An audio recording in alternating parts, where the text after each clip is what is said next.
Okay. Hi, everyone. Welcome to another session of American Public Policy Redux. Yes, it's called Redux. Learned this last time. Here I am thinking that Pat was doing a clever spin on the French word for number two, which is de, and redo. So I just went with redo. And I kindly asked him, is it pronounced redo or redux? And he's like, I should have told you. So the whole time on YouTube, it's been called American Public Policy Redo, but now it's American Public Policy Redux, the way it should be. And he can explain if you want, Pat, as to where you got that name in a minute. But just a reminder, this is being recorded. So if you do ask a question, you are on active speaker mode, so you will be recorded, but please feel free to type the question in the chat box if you do have a question. And we, once again, will ask that you hold all questions until the end when Pat opens up the floor for questions and comments. But as always, if there's something that Pat is presenting that you do not understand, need more clarification, or even need an example of, please feel free to unmute yourself, jump on in, ask questions, ask for clarifications, or type it in the chat box. I'll keep an eye on that, and then I can interrupt Pat, which is fine. Just a reminder too that Pat did post a few things on Facebook to prepare us for today's class, or just things that you might find of interest. And if you are not on the Facebook page or not on Facebook, just reply to the email that was sent out this week, or even the RSVP or follow-up questionnaire email. It'll go right to me, and then I can just put you on the list and I will send it to you personally, so that way you can still stay connected even if you're not on Facebook. So that's all I have, Pat. Off to you. Cool. So here's my trivia question, because this is where I got the Redux thing. Any of you ever read John Updike, Rabbit Redux? Anybody? God. What did they have you read in the English department? What? I'm kidding. I'm kidding. The reason that I want to just kind of run through some stuff here, and I want you to kind of hold questions. Thanks, Paige. Questions and comments is that I actually see what the topic we're going to do as a two-part kind of thing, where I lay out some basics, and then as I saw some of the comments, and Michelle and I were talking beforehand, I think that some of you are going to disagree with some of the stuff I'm throwing out today. Okay? And so I want to have next Thursday be a chance that particularly those folks who have experiences, anecdotes, information, whatever, that they believe run counter to what I'm laying out today, you guys move front, center, take the stage. That also means that it'll be more back and forth, okay? But I think to provide a little more coherence, I'm gonna go through this thing, sort of present a basic framework. I think as I'm going through it, it would be great, I think, in terms of facilitating the quality of criticism that I get coming back. If things bother you, you disagree, you have stuff that you think controverts that proposition that I lay out there, write it down. Don't assume that you will actually remember stuff later on. You can come back and write it down. Okay, does that make sense, y'all? Because from the very beginning, right? This is something that, because of the nature of change and how none of us is getting a comprehensive enough look at what's going on, we've got to kind of bring these perspectives to bear and let them bounce off each other and find ways in which each one of those perspectives informs the others, okay? My daughter actually had a great line, I think, wow, well, maybe a couple of you were in the class. She would teach one class in my research methods class on qualitative methods. And she had a line about, you're doing lots of oral histories and interviews in putting together an historical study. And she said the most important part had to do with bringing together differing points of view and developing understanding of why they're both true. Okay, that each one of them has a sort of an aspect of the truth, but it's important to bring them together to better understand what aspect of the truth each one of them happens to have. Okay? Okay. For starters, what I want to do is, I realized I didn't really provide an adequate conclusion last class. I really wanted to dump things over and let you guys run with that material as much as you could, but I shortchanged you. I want to at least make this explicit. Man, for the folks who didn't have the policy class, I also need to introduce some terminology. The upshot of subgovernmental politics, the old system, the magic triangle, the upshot is that the logic of those systems produced what we used the Wilson typology, produced distributive policy.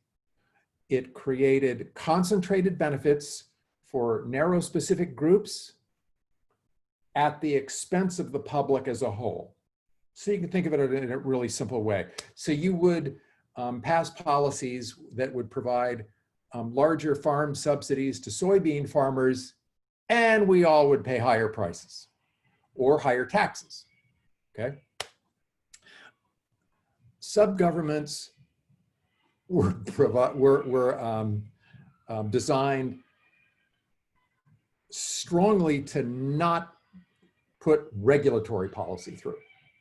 Regulatory policy, you can think of it as the opposite. Regulatory policy imposed concentrated costs on a specific group for the good of the realm, okay, for public good.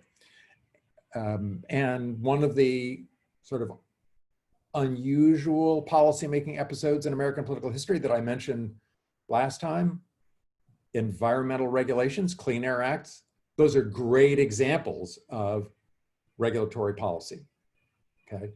You placed concentrated costs on polluters for the benefit of all of us. So if you kept coal-fired power plants,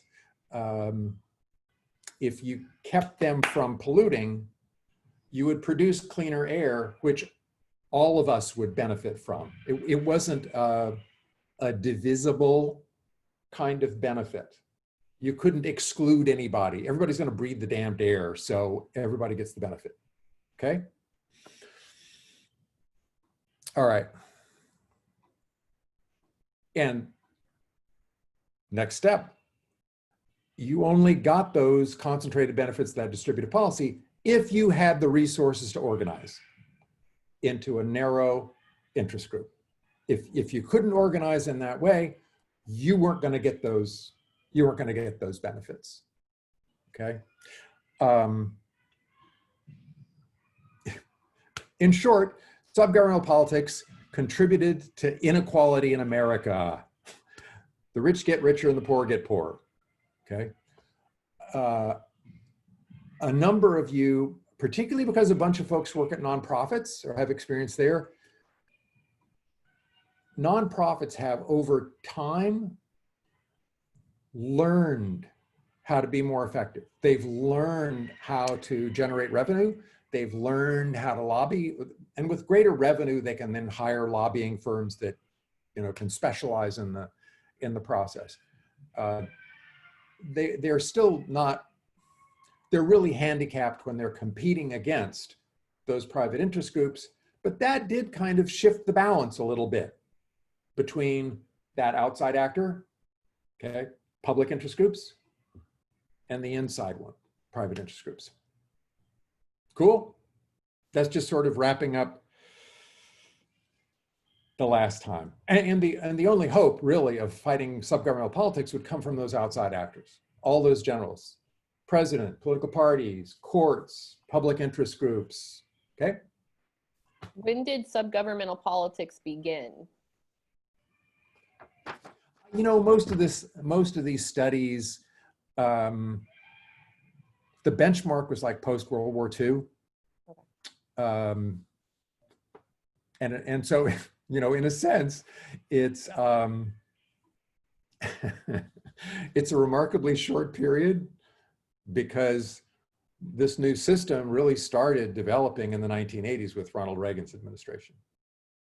But it is subgovernmental politics that is the system out of which this new system arose. Okay. Okay, so for the topic for tonight, a bunch of folks, let me close my door. There's a volleyball practice going on. Can you hear it? Yeah. I've actually thought it was my background and thinking it was my toddler screaming of some sort. Well, I was like, no, they're in bed now. So what is that? We have a relatively new volleyball coach, and she coached Division I earlier. Now she's ended up here. Maybe it's true with, did any of you play volleyball? Maybe it's all volleyball teams, but she really encourages a lot of screaming. So anyway, a lot of folks at a lot of different points in time have suggested that they believe that money and campaign finance is one of the major things changing the new policymaking system. It cropped up so much, and it certainly looks different than money used to look. And so I thought I'd start out with that, okay? And the change, and a bunch of you have already noticed, noted this point. Citizens United is huge, okay? You certainly have some, there are a number of bad, I'm gonna just go right out and say it, a number of bad court rulings having to do with campaign finance that have made it impossible. It's already gonna be hard, but they've made it impossible. The first worst was Buckley v. Vallejo. And some of you may be familiar with that. If not, you can always take a look back. It was James Buckley was the involved, and that was when the court essentially identified campaign spending with free speech. You've now lost the war. As soon as you identify it with free speech, you then have to, the test for putting limitations on that gets much more stringent. You've really raised the level of the public harm you must identify, which will justify limiting that speech. So that's the first worst. But obviously, in the recent past, it's Citizens United, and I'm gonna really focus on that. And just as a little, as an aggrieved political scientist, okay, there's a friend of mine who was on one of the groups of political scientists. Okay, get it? Experts, political scientists who studied campaign finance, who studied Congress, who submitted amicus curiae briefs, friend of the court briefs, to the Supreme Court to consider when making their decision on Citizens United. Anthony Kennedy's majority opinion completely ignored every single part of those briefs.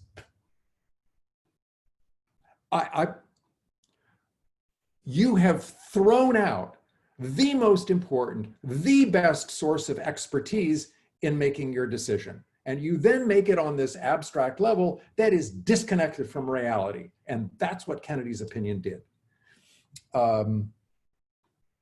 yeah, I'm pretty exercised about it.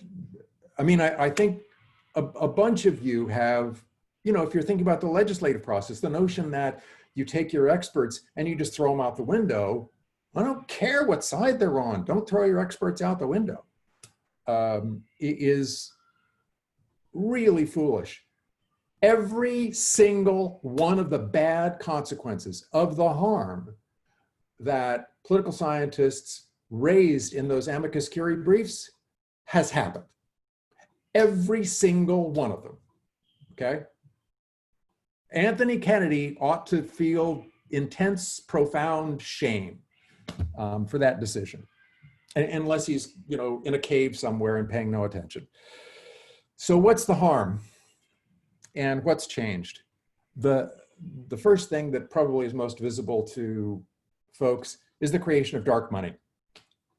And oh, by the way, an awful lot of this stuff is, there are cute little, really informative videos on Open Secrets.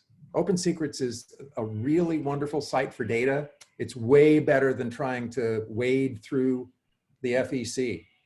I highly recommend, if this is something that interests you, go to that website and kind of wander around a little bit. You'll find it helpful. This is unlimited spending and no disclosure. Okay, so you have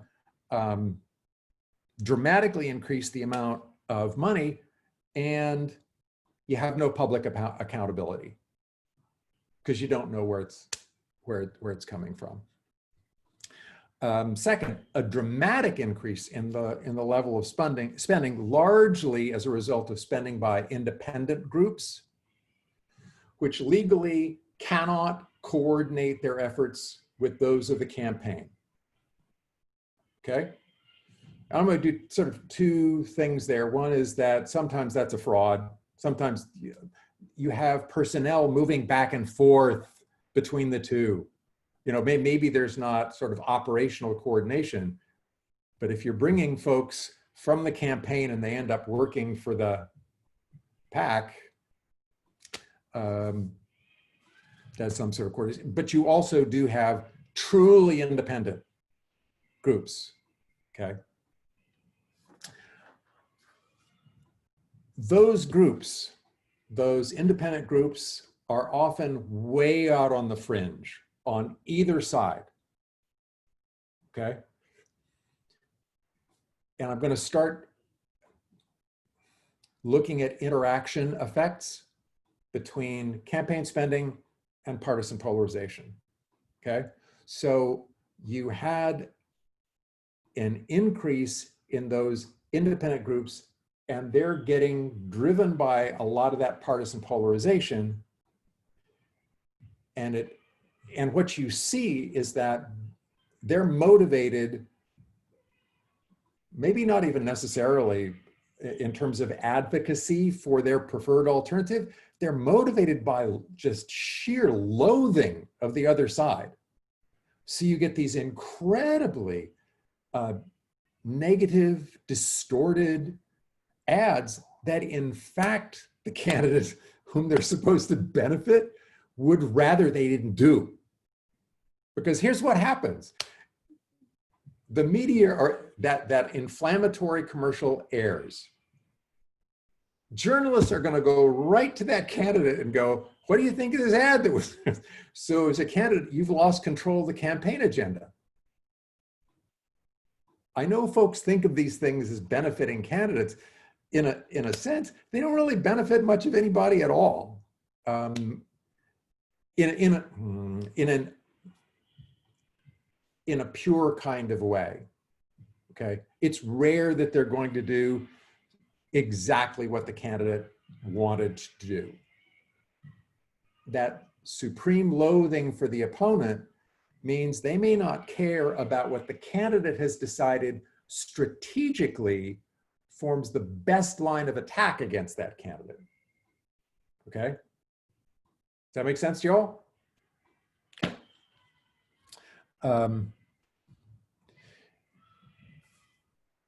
Additionally, and this is something that I think I want to hear back from you folks,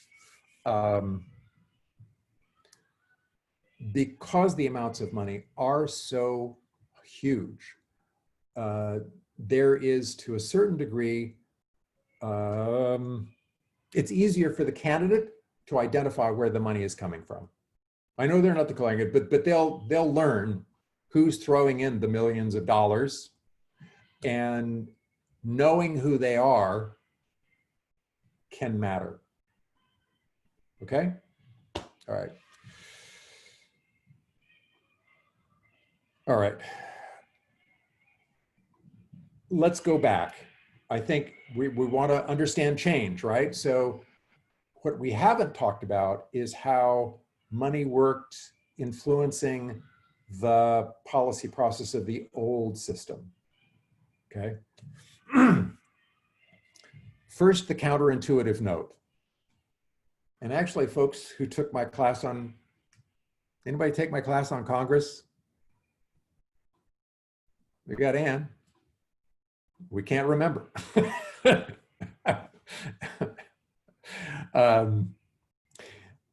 The sort of basic text on congressional elections written by Gary Jacobson. And he also had published an article initially that came to these results. Money doesn't win congressional elections. If it did, you would have far more Republicans in the House than you do. Okay? What really matters is that if you're a challenger, you need to have a basic level of funding so that you can run a viable campaign, because name recognition is going to drive the results. Not that many people really pay attention who their representative is in the House. They don't know. So they're going to vote and they're going to take a look at the ballot. If they recognize the name, then you got a shot. If they don't recognize your name because you didn't have enough money to run a bedrock campaign, you're gonna lose. Okay? So that this produced a kind of counterintuitive consequence. At a certain point, if the challenger is succeeding in raising funds and their fundraising is going up like this, then you wake up the incumbent, who then accelerates their fundraising. So you have the ironic correlation that at a certain point, as campaign spending goes up for the incumbent, their likelihood of getting elected declines. Because it means the incumbent has been really, really successful at getting a lot of name recognition. And this is sort of frantic fundraising that won't necessarily help that incumbent, okay? Second, campaign contributions were hardly partisan. They were often driven simply by incumbency. A lot of these groups, particularly corporate groups, were driven by sort of betting. House incumbents get reelected well over 90% of the time. Okay, and what we're talking about here is getting access. If you want to have given money to the winning candidate, you want to pick the winning horse, well, you give money to the incumbent. Okay, so incumbency, not party, drove an awful lot of money getting contributed in the course of campaigns. In fact, there were some groups that would give money to both sides just to have something in there. You know, if it was a close election, they might have money to both the Republican and the Democratic candidate. And I already gave you the second point. PAC spending would lead to access, not necessarily influence, but access. Okay. Certainly, congressional offices would be loath to shut their doors to folks, to PACs that had donated large sums of money. So you get to go in and make your case, but you would still have to make your case. okay? On top of that, the other groups that were giving money based on ideology, partisanship, things lining up with the interests of their group, well, they were going to give money to candidates who already agreed with them anyway. You know, so you're not persuading them to shift one way or the other. Okay, so that access was really the key matter. And one key study that I think I also brought into the Congress class found that there really wasn't much of a robust connection between PAC contributions and roll call voting. And he had looked at, gosh, I think it was like a half a dozen different policy areas and groups, and there just wasn't that much evidence that was driving roll call voting. Here's the moderating factor. It could well have been the case that although PAC spending didn't change roll call votes, didn't influence roll call votes, it might have influenced the policymaking process in more subtle ways through, for instance, the process of amending a bill. Okay, that an interest group may have been able to come in and persuade a representative to make a particular change in a bill. Okay, that's separate from roll call voting. And similar, more focused kinds of ways that may have had some impact. In short, the campaign spending in the old system worked in a more subtle and complex way than the way that most people think. You know, that all those folks are doing is just buying votes, and it's pretty clear to me that didn't happen. Okay. Okay, so now, what about those changes? How did they change? How would they change the policymaking process? And here's a real problem. If we're looking at the last two administrations, this is complicated by, and it's a point that I'm going to make, these changes have increased the importance and the power of the presidency. Okay, you're bringing in outside actors into the process. You know, it's not the traditional PACs and interest groups that have grown. It's the ideological things. Ideology isn't specific, right? It's broad. That's a characteristic of those outside actors. Okay. As you're increasing the importance of those outside actors, you're putting the president in a more crucial role. Okay. The president and political parties in a much more central role in the policymaking process. Okay. So what I want to do now is to go through the ways in which that's played out. Okay. And it's really difficult then to deal with Trump, because Trump doesn't govern like any other president ever, like not even close. So I think it's difficult to pull out what you're witnessing right now in terms of policymaking, to pull out what elements result from Trump and what elements result from some other things. Okay? Hopefully that makes sense to folks. And you all understand that Trump is not like any other president. I mean, I'll go through some of that stuff, but it's hard to believe that you don't see the Trumps different. With partisan polarization, policymaking process, it's very difficult to get any big policy done in Congress, because then it's parties that make decisions. Okay, and unless you have unified control of all the president, the Senate, and the House, then you're not going to get anything done. Okay. I'm going to do a little bit now on Trump.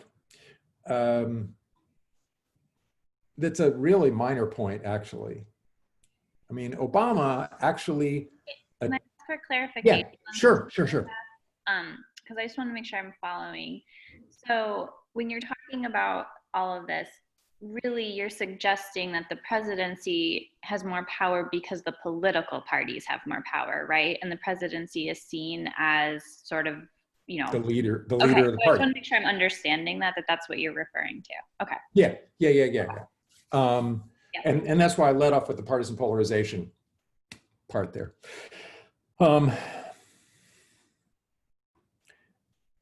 Obama, particularly at the beginning of his first term, desperately tried to work across the aisle. I mean, he sort of explicitly said he thought that kind of partisan polarization was harmful, and he wanted to kind of work against that, and that got him nowhere.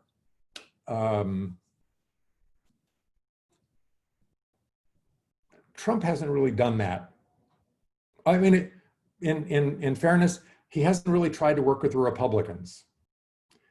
He's just sort of made declarations at various points in time. But I don't think you could find anybody in the House or the Senate who under oath would say, yeah, I had a meaningful policy discussion with Donald Trump about what policy we should pursue and what sort of bargaining position we should have with the Democrats.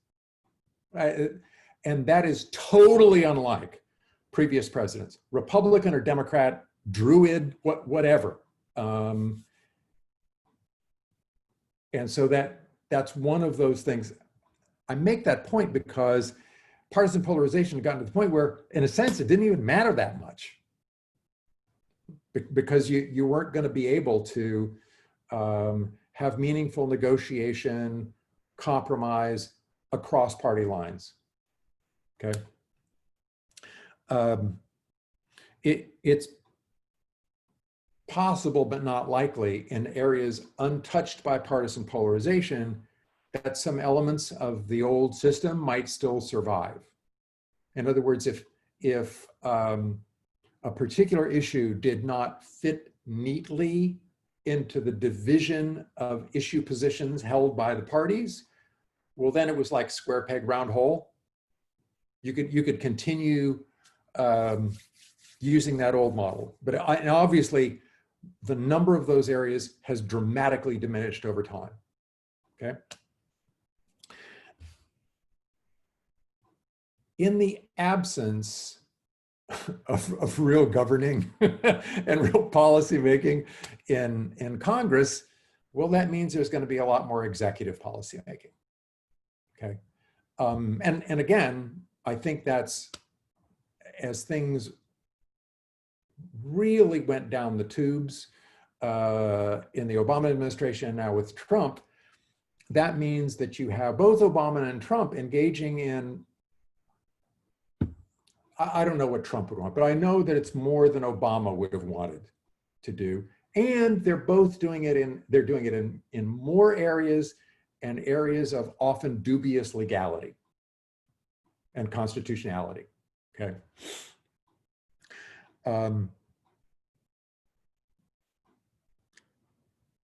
All of that means that the president is just increasingly important in policymaking, and I'm gonna reassert this. Remember, no president has specific knowledge of any great degree. Again, I think Obama had more than lots of recent presidents, but still then, it wasn't going to effectively guide policy making in any specific area. As a result, as the president engages in that executive policymaking, it means they can pursue, I'm going to oversimplify this, and there are hybrids of this, but basically, the president could then end up essentially delegating that executive policymaking to his department heads and political appointees in the federal bureaucracy. He can just hand it over to them. Or he can just make policy right there in the White House, which is largely what you're seeing right now. Okay, so an awful lot of that is being made right in the White House. Okay.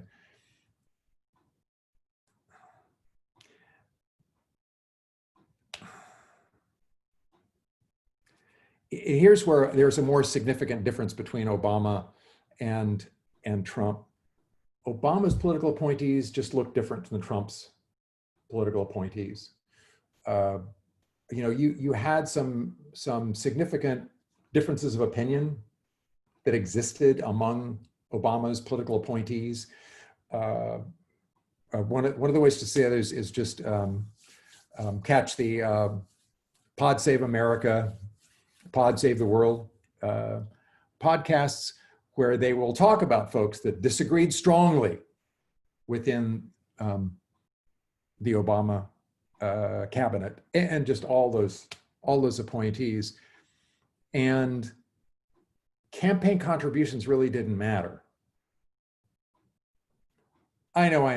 Ambassadorships are always up for sale. At least a bunch of the minor ones, right? They've always been up for sale. Obama, W, name the president. They're up for sale. But Obama's appointees generally had recognized expertise in each one of those department areas. Okay. Trump's appointees to head departments were often kind of loyalist sorts of decisions. And for Trump, the greatest sign of loyalty is you gave him a lot of money. So you get some of those large donors. You get Betsy DeVos, right? She doesn't know anything about education. No scholar of education policy would identify Betsy DeVos as a major expert on education, who was up with the research. And that happened for sort of two reasons. You had an awful lot of precisely the Republicans who would kind of look like their Democratic counterparts who got appointed by Obama. A lot of those Republican counterparts who had expertise in the area simply weren't going to serve in a Trump administration. Okay, so you, even if Trump wanted them, they didn't want to serve in his administration. So that changes the nature of who's there as political appointees in the federal bureaucracy, and it changes the nature of the relationship between the president and those political appointees. Okay, so I think that this is one of those areas where I think you can't just look at what's happening with Trump and say, this is the new system. Okay? That I think if you take Trump out and you put anybody who might conceivably be president of the United States into that position, you won't get the kind of executive policy making that we've had for the last 3.5 years. You just won't.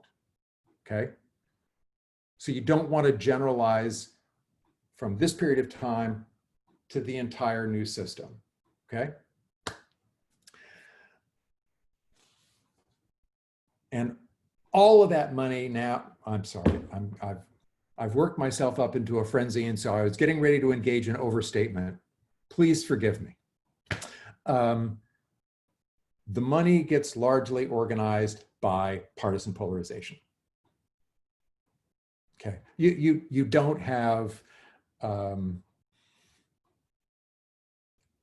issue PACs that straddle party lines. You just don't have that kind of thing. They're clearly identifiable super PACs that are Republican and conservative.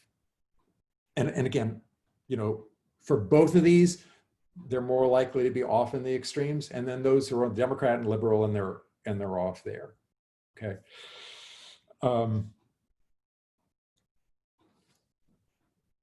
One more thing about the generalist approach.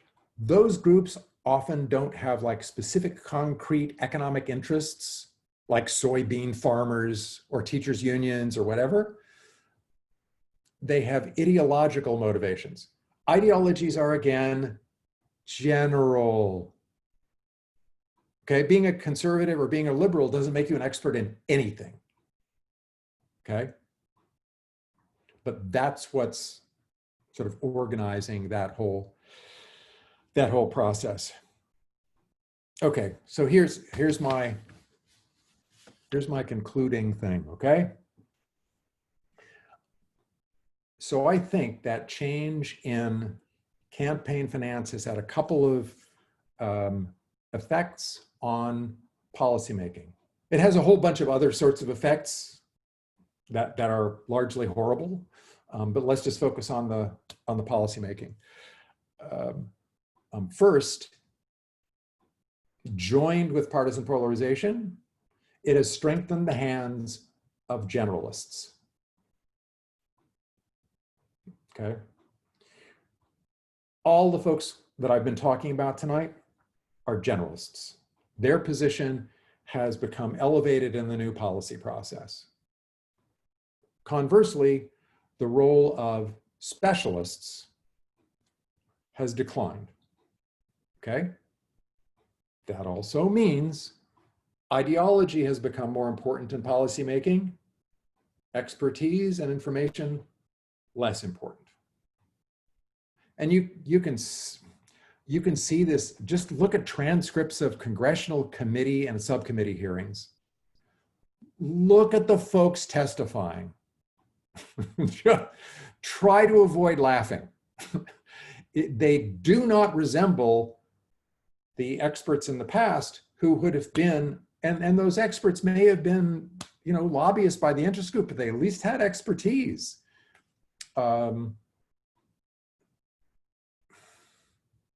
I saw this in a specific way just because my research ended up focusing on gambling politics. And there were congressional subcommittee hearings on gambling, legalized gambling, right? I knew who the scholars were. They weren't inviting the scholars. They were inviting, you know, folks who had tied themselves to Sheldon Adelson,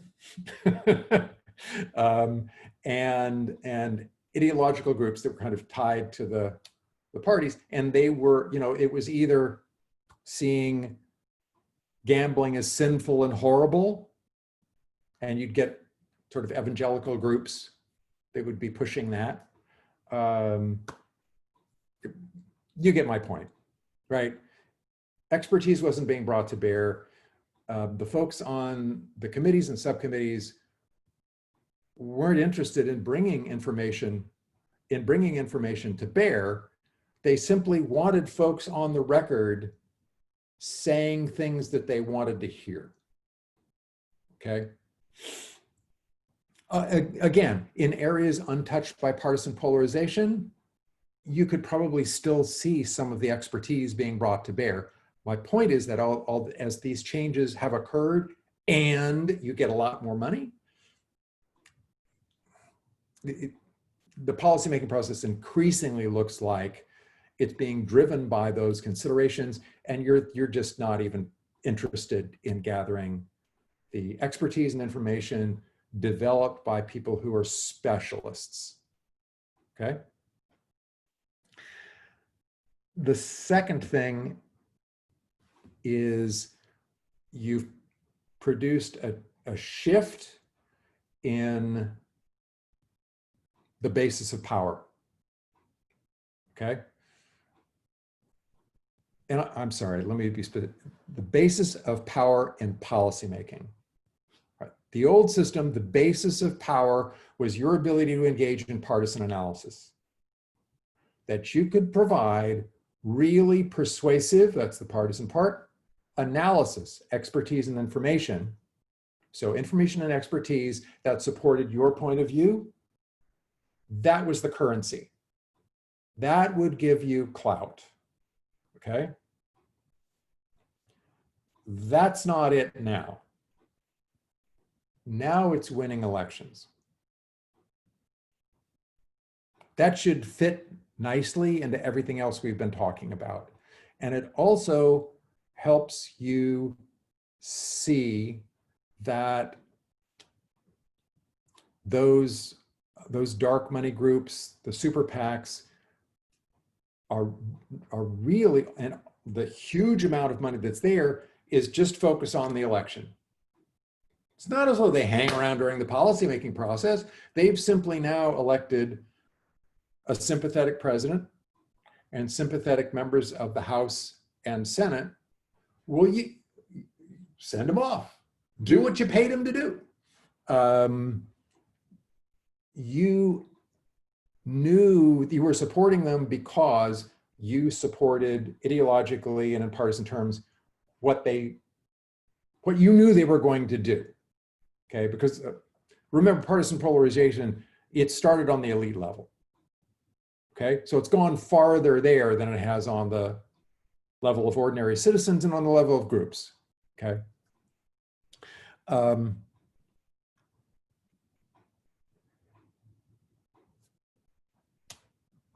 Lobbying is an exercise that, I mean, it still continues, and I'm getting some of the stuff about folks, who are engaged in the lobbying process and who receive the lobbying process, folks on the Hill.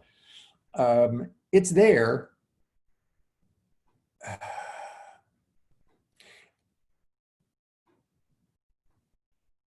I guess it's one of those things that I want to hear back from you folks next week, but it's easy to keep doing things that have always been done, and yet they've kind of lost their meaning, or at least the meaning that they used to have. Okay, and so folks in that position, I want you to think about, how the lists of folks who are asked to give testimony, how are those lists compiled?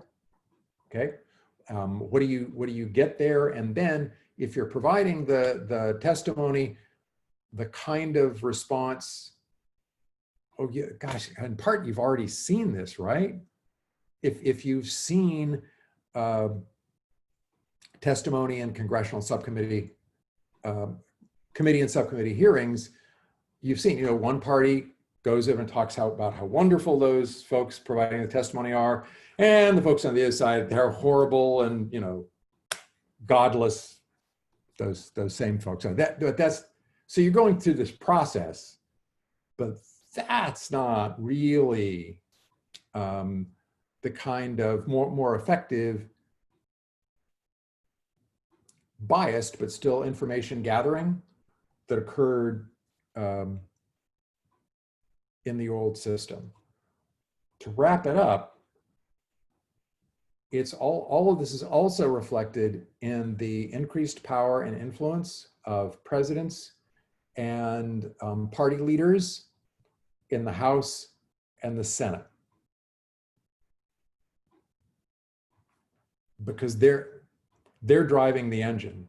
They're the heads of the president is the head of his political party. Okay. And then the majority and minority leaders in the House and the Senate are going to be leaders within their party. Okay. They've become more important in the process because that's where everything is getting driven, is along those lines. And if you're pushing it by elections, it's not as though you're engaging in nearly the degree of policy deliberation, compromise, negotiation that you were in the past. You just wait until the next election. I mean, I suppose you can also see this in the degree to which both parties devote so much of their resources to their campaign committees, and just getting more Democrats and more Republicans elected to Congress. Each side has given up on like persuading anybody on the other side. And all of that discussion happens at that much more general level rather than the narrow level that you saw with subgovernments. And on that note, Pat, there was a bit of a discussion in the chat on moderates and their role in this process. Is there room for them in the new system for moderates, especially in the role of, negotiating deals or bringing it more to the center? Or is it completely going to each side? I give you poor, pathetic John Boehner, who never figured out what in the world to do with those, you can fill in your own expletive, Tea Party people. They destroyed his party.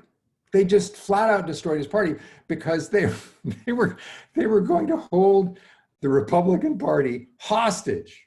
They were going to vote their principles. And poor John Boehner never figured out that he needed to shoot them. He needed to just kill them, because that meant that the party became completely hostage to the Tea Party. Completely hostage.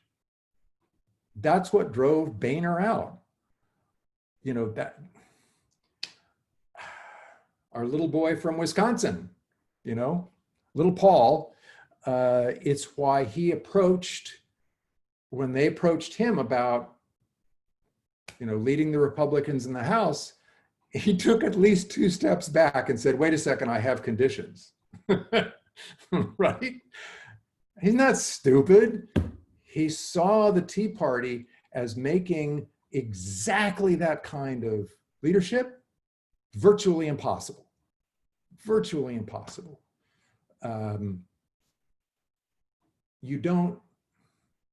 You potentially have that among Democrats with some of the younger ones who are coming in right now. But it's kind of too early to tell. But the Tea Party and the House Freedom Caucus, they've just destroyed any hope for the Republicans in the House. If you're a moderate there, it's hard. You could still find Democrats who voted for the Iraq War. There's still some of those folks around. Mind you, the new generation of folks that are coming in right now, they've got their sights trained on those Iraq War supporters. They're going to get rid of them. But again, it's just a little too early to tell. What else was popping up there, since we have a couple more minutes? Yeah, a couple people were asking if they expected the same thing to happen with the progressives and the Dems on that side. So you're saying it's just a little bit too early to tell. Yeah, I think at this point. I think so. I mean, and you also had more effective leadership from Pelosi than you got from Boehner. Now, it may have been an easier task. I don't think the newer Democrats coming in are nearly as horrible as the Tea Party folks. They were just crazy. But Pelosi really worked hard to kind of bring that new generation in, and kind of moderate that relationship. I think she's been far more skillful than Boehner, but I think Boehner had a more difficult task. I don't think that, for all the rhetoric that's out there on the right, she could at least talk to them.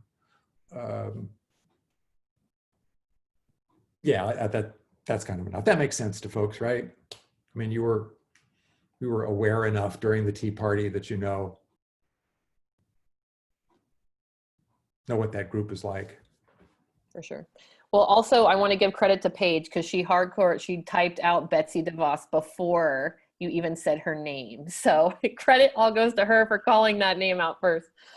And the other comment we had, a couple of people were saying, ugh, what now? So like, what do we do about it? Is this train just Oh, going? And so I don't know if that's a yeah. future question. And then the other Yeah, I last think so. topic was about gerrymandering and discussing that, but I also don't know if that's a future.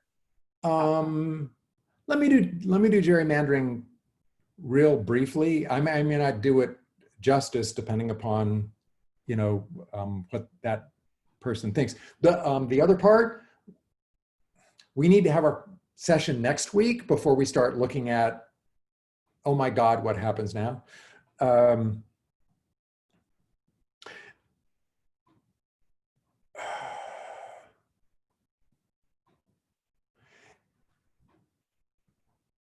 Gerrymandering is something that's attracted a lot of, excuse me, attracted a lot of interest.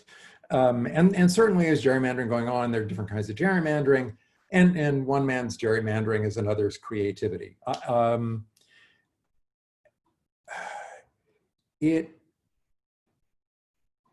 It's not as responsible as a lot of folks think for the impact on elections. It still does have an impact. And for instance, oh crud, the most recent congressional elections that I remember taking a look at found the greatest disparity between the popular vote and seats held in Congress. And that's certainly something that kind of suggests that gerrymandering is going on. You're not going to have exactly a reflection of the overall popular vote in seating folks in Congress, but the disparity has gotten historically large. Here's one thing that's making it difficult. Increasingly, the parties among the public have become residentially segregated. Okay, so so Republicans don't live in cities anymore, and so when you're drawing lines, it has become increasingly difficult to not end up with some of those disparities, because you're just kind of hemmed in by the residential segregation of Democrats and Republicans.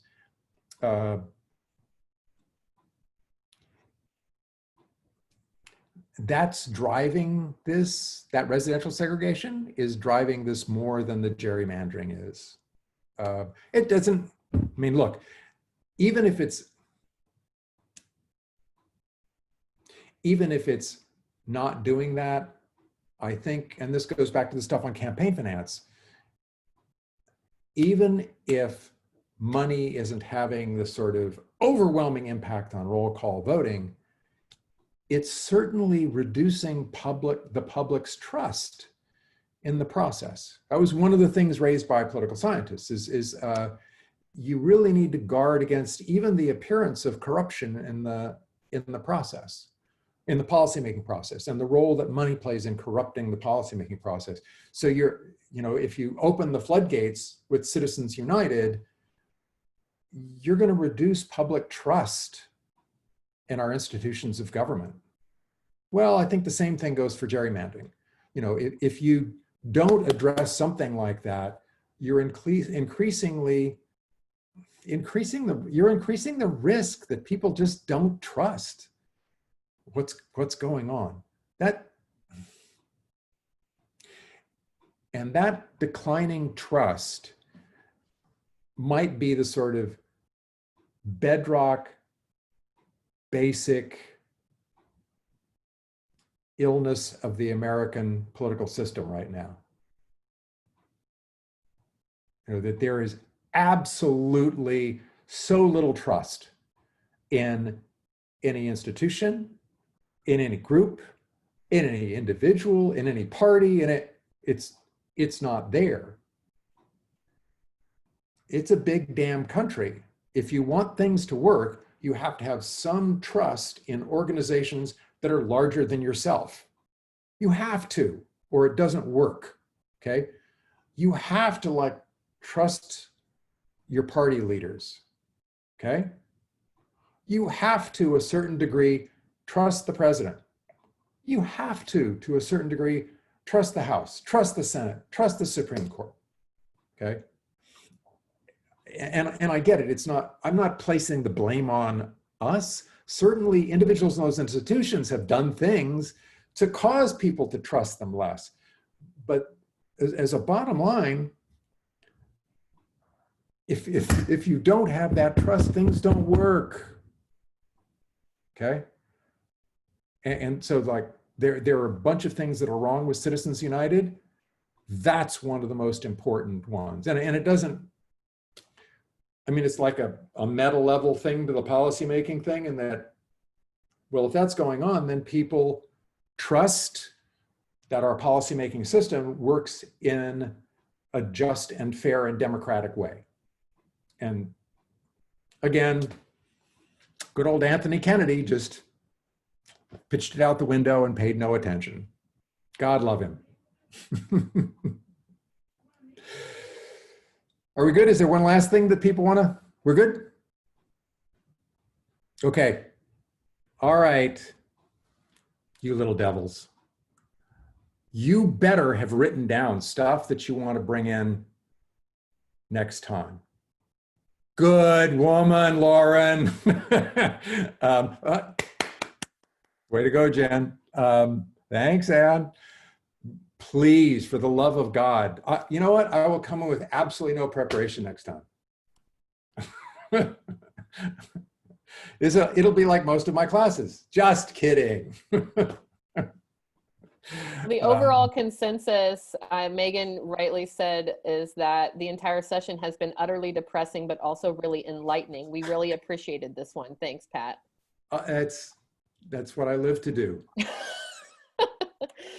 Can I have a question about next week? So are you Sure. expecting discussion of what you presented today? Are we yet, or when are we moving to the future and how to, I want a spotlight. I'm sorry, because I won't be doing this. I want you clowns to take the lead in identifying pieces of information, okay? Experiences, anecdotes, I don't care what it is, that counters or contradicts stuff that I laid out this time, okay? That I want to really highlight that, okay? Because that's the only way we then get the kind of process that I described, that my daughter said, is you take opposing perspectives and pieces of evidence, and you try to find a way to understand how both of them are true. That's the process I want us to go through next time. And that, I already did my bit. So the ball's in your court. I desperately need you folks to jump in. I don't need you to pat me on the head and say, yeah, Pat, that was brilliant shit. I need you to come in with information that you have that says, no, I don't think that's what's going on there. And here's part of my experience that that suggests that it's not working quite like that. Does that help, Ann? Mm-hmm. Yeah. I mean, I get it. It'll be a little bit messy, but I think we'll be fine. I mean, the number of folks who have been showing up for these things I expected would get smaller. I knew the first night it's like opening night, everybody wants to show up. After that, people get tired of my droning voice, and they do the drinking that before they did with us. Now they're just doing the drinking away from us. I think it was the day change too, Pat. I think that probably had something to do with it. Changing. Well, but the survey we did at the beginning, there were just as many people who said Thursday as Tuesday as Wednesday. So no, I think they got tired of me. Never. I think we're getting to, and Michelle and I talked about this, we're getting to a smaller group, which should make that kind of back and forth, Ann, a little easier for folks. Yeah, Okay. and because next class or session is really focused on hours, we'll send out the follow-up survey. We'll have that in there. If you even want to fill out the follow-up survey but don't have quite your thoughts, we'll re-follow up with this question again around Monday, Tuesday, so you can submit it, and then Pat will know more or less what people are thinking about prior to Thursday's session. So we'll send it out now, and you want to fill out the survey, that's great. But then know that, you know, you'll have some time to think about it, and we'll push it again on Monday or Tuesday. All right? Yeah. Yeah, good idea. All right. Thanks, ladies. Thanks for joining. Have a Thanks, wonderful guys. night. Bye. Stay safe, everybody. Bye.